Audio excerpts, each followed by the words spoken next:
പട്ടികയുടെ ഒരു പ്രത്യേകതയുണ്ട്. ആ പട്ടികയുടെ പ്രത്യേകത 100% പോളിങ്ങിന് വഴിയൊരുക്കുന്ന പട്ടികയാണ്. അപ്പോൾ അതുകൊണ്ട് ജനങ്ങൾ നല്ല നിലയിൽ വന്നിട്ടുണ്ട്. അതൊരു ജനാധിപത്യത്തിലുള്ള ജനങ്ങളുടെ ഒരു പ്രതികരണമാണ്. അവരെന്ത് നിലപാടെടുത്തു കഴിഞ്ഞാലും അങ്ങനെ ജനങ്ങൾ വോട്ട് ചെയ്യാൻ വന്നു എന്നുള്ളത് വളരെ പ്രധാനപ്പെട്ടതാണ്. യഥാർത്ഥത്തിൽ അങ്ങനെ വോട്ട് ചെയ്തിട്ടുള്ള ജനങ്ങളെ അഭിനന്ദിക്കുകയാണ് ഇടതുപക്ഷ ജനാധിപത്യ മുന്നണിക്ക് വേണ്ടി. ഈ ജനാധിപത്യ അവകാശം രേഖപ്പെടുത്താൻ വലിയ തോതിൽ അവർ വന്നു. അതുകൊണ്ട് ആ മനോഭാവത്തെ ഇടതുപക്ഷ ജനാധിപത്യ മുന്നണി മാനിക്കുന്നു. അങ്ങനെ വോട്ടിങ്ങിൽ പങ്കെടുത്ത മുഴുവൻ ആളുകളെയും ഇടതുപക്ഷ ജനാധിപത്യ മുന്നണിക്ക് വേണ്ടി ഞാൻ അഭിവാദ്യം ചെയ്യാം. ഈ ന്യൂനപക്ഷ വോട്ടുകൾ ഏകീകരണം യുഡിഎഫിന് അനുകൂലം അല്ലെന്ന് പറയുന്നത് അല്ലെന്ന് ഞാൻ പറഞ്ഞില്ല. അല്ല, അങ്ങനെയാണല്ലോ ആദ്യം പറഞ്ഞത്. ഇല്ല, ന്യൂനപക്ഷ ഏകീകരണം ഉണ്ടായിട്ടില്ല എന്ന് ഞാൻ പറഞ്ഞു. അത് പക്ഷേ അപ്പോൾ SDP വോട്ട് LDF കിട്ടുന്നതുകൊണ്ടാണ് അങ്ങനെ പറയുന്നത്. അതെനിക്കറിയില്ല. SDP അല്ലല്ല, SDP-യും ഇടതുപക്ഷ ജനാധിപത്യ മുന്നണിയും ഈ തെരഞ്ഞെടുപ്പിൽ ഏതെങ്കിലും തരത്തിലുള്ള കൂട്ടുകെട്ടോ ധാരണയോ ഉണ്ടാക്കിയിട്ടില്ല. അത് നേരത്തെ തന്നെ വ്യക്തമാക്കിയിട്ടുള്ളതാണ്. ആരൊക്കെ ഇടതുപക്ഷ ജനാധിപത്യ മുന്നണിക്ക് വോട്ട് ചെയ്തു, ആരൊക്കെ UDF-ന് വോട്ട് ചെയ്തു എന്നൊന്നും അങ്ങനെയൊന്നും പറയാൻ കഴിയില്ല. അത് വരുന്ന സാഹചര്യങ്ങൾക്കനുസരിച്ചിട്ടുള്ള കാര്യങ്ങളാണ്. ഇപ്പോൾ തെരഞ്ഞെടുപ്പിൻ്റെ ഫലം വന്നു കഴിഞ്ഞാൽ ആ ഫലം വെച്ച് വിശകലനം ചെയ്യാമല്ലോ. ആ ഫലം വെച്ച് വിശകലനം ചെയ്യുന്ന സമയത്താണ് എവിടെ എങ്ങനെയൊക്കെ എന്നുള്ളതിനെക്കുറിച്ച് പറയാൻ സാധിക്കും. ഇപ്പോൾ ഒരു തരത്തിലും ഇപ്പോൾ ഇടതുപക്ഷ ജനാധിപത്യ മുന്നണി തന്നെ തെരഞ്ഞെടുപ്പ് ഫലം വിശകലനം ചെയ്തിട്ടില്ല. CPIM-ൻ്റെ സംസ്ഥാന സെക്രട്ടേറിയറ്റ് യോഗം മറ്റന്നാൾ ചേരുന്നേ ഉള്ളൂ. അപ്പോൾ ഒരു കൂടിയിരുന്ന് ആലോചിച്ച് ഒരു വിശകലനം നടന്നിട്ടില്ല. ഇപ്പം തികച്ചും വ്യക്തിപരമായ അഭിപ്രായമാണ്. ഈ രാഷ്ട്രീയ സ്ഥിതിഗതികൾ വിശകലനം ചെയ്തുകൊണ്ടുള്ള വ്യക്തിപരമായ അഭിപ്രായമാണ് ഞാനിവിടെ പ്രകടിപ്പിച്ചത്. NDA എനിക്കിപ്പോൾ പറയാൻ പറ്റില്ല. 4-ാം തീയതി DCC പ്രസിഡന്റ് പറയുന്നത് ഈ കോഴിക്കോട് ജില്ലയിൽ ആദ്യം തോൽക്കുന്നത് ആയിക്കോട്ടെ, അതിനെ കൊണ്ട് എനിക്ക് പ്രശ്നമൊന്നുമില്ല. അതിന് ജനങ്ങളിപ്പോൾ ഞാൻ തോൽക്കാനാണ് തീരുമാനമെടുക്കുന്നതെങ്കിൽ ഞാൻ ആ ജനവിധി അംഗീകരിക്കും. അല്ല, സാധ്യത അദ്ദേഹം പറഞ്ഞിട്ടുണ്ടല്ലേ, അത് നിങ്ങൾ സാധ്യതയായിട്ട് കണക്കിലെടുത്തോ. വോട്ടിപ്പം ഇനിയിപ്പോൾ TP രാമകൃഷ്ണൻ പറഞ്ഞിട്ടോ പ്രവീൺ പറഞ്ഞിട്ടോ പെട്ടിയിലുള്ള വോട്ടിന് മാറ്റാനൊന്നും കഴിയില്ലല്ലോ. അപ്പം അത് നമുക്കും തന്നെ കാണാമല്ലോ, നമുക്കും എല്ലാവർക്കും കാണാമല്ലോ. അതെ, അത് എല്ലാവർക്കും വോട്ട് ചെയ്യാൻ അവകാശം വേണം. അപ്പോൾ കോടതിയുടെ മുമ്പിലെ കേസുണ്ട്, സംഘടനകൾ കേസ് കൊടുത്തിട്ടുണ്ട്. ഒരാളുടെ വോട്ടവകാശവും നിഷേധിക്കാൻ പാടില്ല. ബാലറ്റ് ഇഷ്യൂ ചെയ്തതിൽ വന്നിട്ടുള്ള തെരഞ്ഞെടുപ്പ് കമ്മീഷൻ്റെ ഉദ്യോഗസ്ഥർ ബാലറ്റ് ഇഷ്യൂ ചെയ്തതിൽ വന്നിട്ടുള്ള കുറവാണത്. അത് പരിഹാരം കണ്ടെത്തണം. അത് കോടതി ഞങ്ങളെല്ലാം കഴിയുന്നത്ര നിലയിൽ ഇടപെട്ടിട്ടുണ്ട്. ഞാൻ റിട്ടേണിംഗ് ഓഫീസർമാരായിട്ട് സംസാരിച്ചിട്ടുണ്ട്, കളക്ടറേറ്റ് സംസാരിച്ചിട്ടുണ്ട്. കളക്ടർ പറഞ്ഞത് എല്ലാം കറക്റ്റ് ചെയ്യും എന്നാണ് കളക്ടർ എന്നോട് പറഞ്ഞിട്ടുള്ളത്. അപ്പോൾ ഇനിയും വോട്ട് ചെയ്യാൻ ബാക്കിയുണ്ട് എന്നുള്ളതാണ് പത്രവാർത്ത കണ്ടപ്പോൾ നമുക്ക് മനസ്സിലാക്കാൻ കഴിയുന്നത്.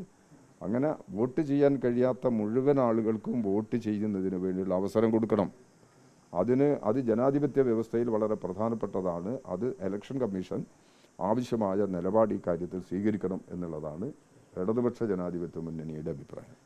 ചുരുക്കത്തിൽ ഈ പോളിംഗ് പെർസെൻറ്റേജ് കൂടിയത് ഭരണവിരുദ്ധ വികാരമല്ല, SIR കാരണമാണെന്നാണ് പറഞ്ഞു വരുന്നത്. ഞാൻ അതിനെക്കുറിച്ച് അഭിപ്രായം പറയുന്നില്ല. ഞാൻ പറഞ്ഞല്ലോ, 100% പോളിങ്ങിന് സാഹചര്യമൊരുക്കുന്നതാണ് വോട്ടർ പട്ടിക. കുറച്ച് വോട്ട് ഇപ്പം അത് നമുക്ക് മരണപ്പെട്ടവരുടെ സാധാരണ നിലയിൽ ഒരു പട്ടിക വന്നു കഴിഞ്ഞ് ഈ പേഴ്സൻറ്റേജ് കുറയുന്നത് വോട്ട് ചെയ്യാത്തത് കൊണ്ടാണല്ലോ. അപ്പം വോട്ട് ചെയ്യാൻ പറ്റാത്ത ആളുകൾ എങ്ങനെ വോട്ട് ചെയ്യും? ഇപ്പം മരണപ്പെട്ടവരുണ്ടായിട്ടുണ്ട്, സ്ഥലത്തില്ലാത്തവരുണ്ടായിട്ടുണ്ട്, അങ്ങനെയുള്ള വിവിധ കാരണങ്ങളാണ് വോട്ട് ചെയ്യാൻ കഴിയാതെ വരുന്നത്. ആ കാരണങ്ങൾ കുറയ്ക്കാൻ ഇത്തവണത്തെ പട്ടിക, എന്നാലും ഞാൻ പറഞ്ഞു, അർഹരായ വോട്ടർമാർ ഈ പട്ടികയിൽ പെടാതെ കിടക്കുന്നുണ്ട്. അത് ഈ പരിഷ്കരണത്തിൻ്റെ ഭാഗമായി വന്നിട്ടുള്ള ഒരു പ്രശ്നമാണത്. അത്തരം പ്രശ്നങ്ങൾ ഭാവിയിലും പരിഹരിക്കപ്പെടേണ്ടതാണ്. അപ്പോൾ ഇതെല്ലാം വെച്ചുകൊണ്ട് പട്ടികയുടെ സാഹചര്യം ഇതാണ് ഉള്ളത്. അതുകൊണ്ട് പോളിംഗ് കൂടിയത് കൊണ്ട് ഏതെങ്കിലും ഒരു മുന്നണി ജയിക്കുക, പോളിംഗ് കുറഞ്ഞത് കൊണ്ട് ഏതെങ്കിലും ഒരു മുന്നണി ജയിക്കുക, ആ വിശകലനത്തിലേക്ക്, അത് പഴയ കാലത്തുള്ളൊരു വിശകലനമാണ്.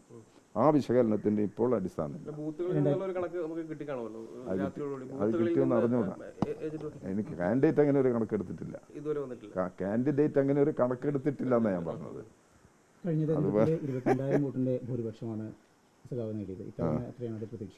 ഇപ്പം ഞാനങ്ങനെ പ്രതീക്ഷിക്കുന്നില്ല.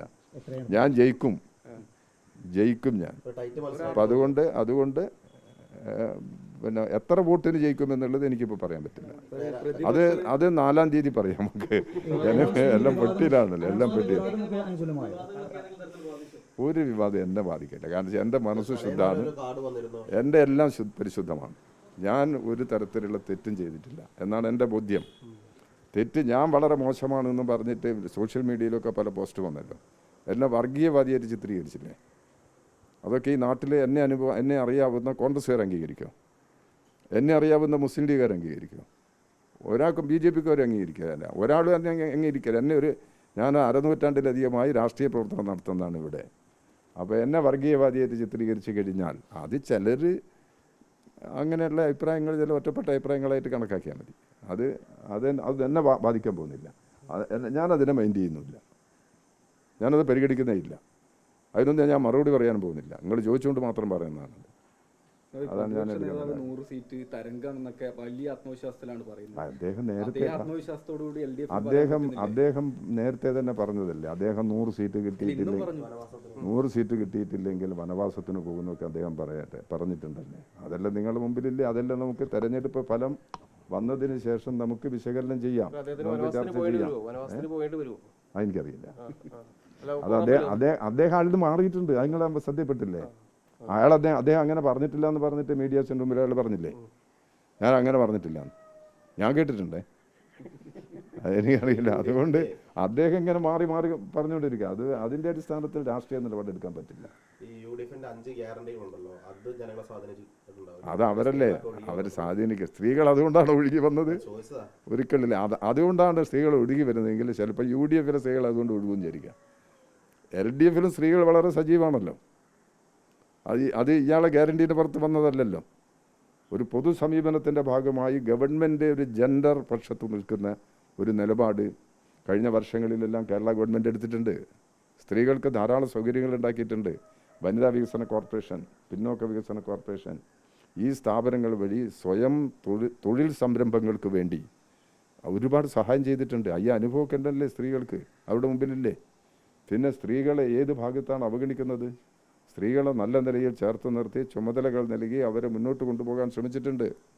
ആ ഒരു കുടുംബശ്രീ പ്രവർത്തനം, കേരളത്തിൻ്റെ കുടുംബശ്രീ പ്രവർത്തനം, ഞങ്ങൾ ലക്ഷ്യമിടുന്നത് പകുതി സ്ത്രീകൾക്ക് ജോലി കൊടുക്കുന്ന പദ്ധതികൾ ഉണ്ടാക്കണമെന്നാണ്.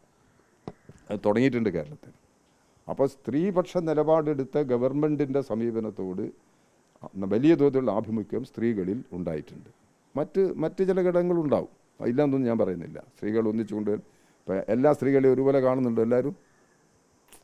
നിങ്ങൾ ഈ മോബിലൈസേഷൻ നോക്കിക്കഴിഞ്ഞാൽ ഞങ്ങൾക്ക് മനസ്സിലാവില്ലേ എല്ലാ സ്ത്രീകളെയും ഒരുപോലെ പരിഗണിക്കുന്നുണ്ടോ? അതൊക്കെ ഞങ്ങൾക്കല്ലേ ഈ വീണ്ടും അധികാരത്തിലെത്തിയാലേ CPMന്റെ സംഘടനാ സംവിധാനത്തെ ബാധിക്കാൻ വളർച്ച, കാരണം സമരങ്ങളിലൂടെയാണല്ലോ. അതിലൊന്നും നിങ്ങൾ വെറിയിടാവണ്ട. ഏത് സാഹചര്യത്തെയും നേരിടാനുള്ള സംഘടനാപരമായ ശേഷി CPMനുണ്ട്. അതുകൊണ്ട് CPMന്റെ ഭാവിയെക്കുറിച്ച് ഒരു ഉത്കണ്ഠയും നിങ്ങൾക്ക് വേണ്ട. CPMന്റെ ഏത് സാഹചര്യത്തെയും നിലപാടുകൾ എടുക്കാൻ പറ്റുന്ന നേതൃത്വം CPMനുണ്ട്. നയപരമായ വ്യക്തത CPMനുണ്ട്. അതുകൊണ്ട് ഒരു പ്രശ്നവും CPMനെ ബാധിക്കുന്നില്ല. ഏത് സാഹചര്യത്തെയും CPM നേരിട്ട് മുന്നോട്ട് പോകും. UDF 100 സീറ്റ് പറയുമ്പോൾ LDF എത്ര സീറ്റ് പറയും? ഞാൻ പറഞ്ഞല്ലോ നേരത്തെ, നമുക്ക് 4-ാം തീയതി പറയാം. മറ്റന്നാൾ സെക്രട്ടറി LDF വിളിച്ചിട്ടില്ല. ഞാൻ നാളെ തിരുവനന്തപുരത്തേക്ക് പോകും. തിരുവനന്തപുരത്ത് പോയതിന് ശേഷം ആണ് കൂടിയാലോചിച്ച്. LDF ഇപ്പോൾ UDFനെ പോലെ അല്ലല്ലോ. LDF ഒരാൾ തീരുമാനിക്കുന്ന കാര്യമല്ലല്ലോ. LDF എന്ന് പറഞ്ഞാൽ ഒരു കൂട്ടുത്തരവാദിത്തമല്ലേ. ഞങ്ങൾ പരസ്പരം കൂടിയാലോചിച്ച് ആ കാര്യങ്ങളെ കുറിച്ച് നിലപാടെടുക്കും.